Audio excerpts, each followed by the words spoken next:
Salut, je voudrais vous parler de ce qu'a fait l'ATP dernièrement, c'est-à-dire qu'ils ont créé des nouvelles règles pour gagner du temps sur des matchs. Qu'est-ce qu'ils ont fait? Ils ont annulé le let, on va tenter d'annuler le let au service. Attention, hein, c'est en test. Donc on va gagner du temps comme ça, peut-être, soit. Et autre chose que l'ATP voudrait mettre en place, c'est de changer le règlement par rapport au dépassement de temps du serveur ou du receveur. Qu'est-ce qui se passait avant? Le serveur qui dépassait le temps, il avait un avertissement et puis il avait un point de pénalité. Bon, donc ça c'était une règle qui était déjà pas respectée. Qu'est-ce qu'on va faire? On va l'alléger, hein, parce que c'était trop méchant. C'est-à-dire que maintenant, imaginons que je suis au service, aux premières balles, je prends trop de temps, j'ai eu mon avertissement, et ben on m'inflige un faute et je passe directement en deuxième balle et non plus un point de pénalité. Hein, c'est gentil, hein.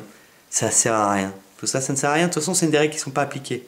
Moi, je vais vous proposer des changements pour gagner du temps. Alors, premier changement, on arrête le changement de côté à 1-0. Ça va, hein, des fois le match il a démarré depuis moins d'une minute et déjà on change de côté, on boit un coup. Certes, on n'a pas le droit de s'asseoir, mais quand même on peut boire un coup parce qu'on est très fatigué après une quarantaine de secondes. Deuxième changement, évidemment, on arrête la serviette, ok? Parce que en plus ça évitera que les ramasseurs de balles aient à manipuler ces serviettes qui sont pleines de transpiration, de salive et même des fois de morve. Oui, de morve, parce qu'il y a des joueurs qui se mouchent dans la serviette, c'est absolument dégoûtant. Prochaine chose, quand les joueurs sont au service, ils ne demandent que 2 balles pour servir et pas 3 ou 4 balles en choisissant sa balle. Ça va, c'est pas le cirque Pinder, on n'est pas une séance de jonglage. On prend 2 balles, on en met une dans la poche et on joue. Ensuite, aussi, lorsqu'un set se termine sur un nombre de jeux pairs, eh ben on arrête les pauses.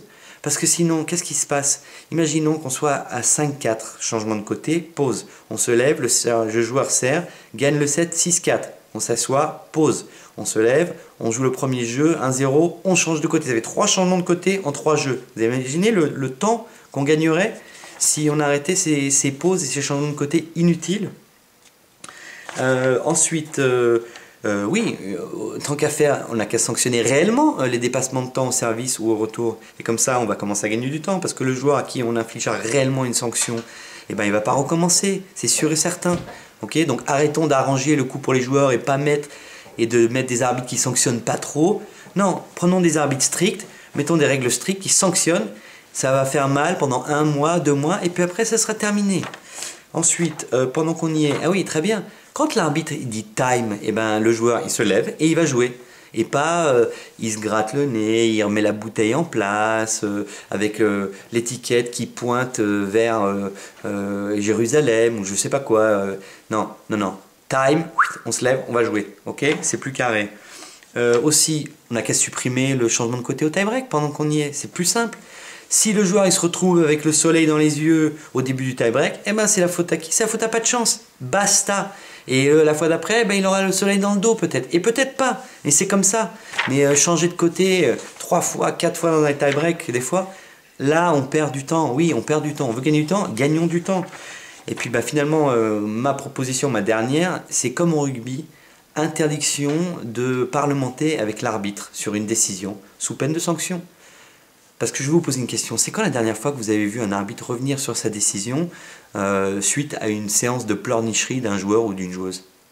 Pour moi, jamais. Je n'ai jamais vu un arbitre écouter un joueur dire « Ah ouais, t'as raison finalement, excuse-moi, on va changer, hein, t'as perdu le point, je t'avais dit que t'avais gagné le point, mais t'as perdu le point parce qu'il m'a convaincu. » Ah non, c'est pas possible, ça n'arrivera jamais. Donc arrêtons de laisser le joueur venir et parler, etc. C'est nul et on perd du temps. Donc voilà, moi, ce sont mes propositions. Les instances du tennis, une fois de plus, je trouve, ont été très timides dans leur approche. Et c'est bien dommage.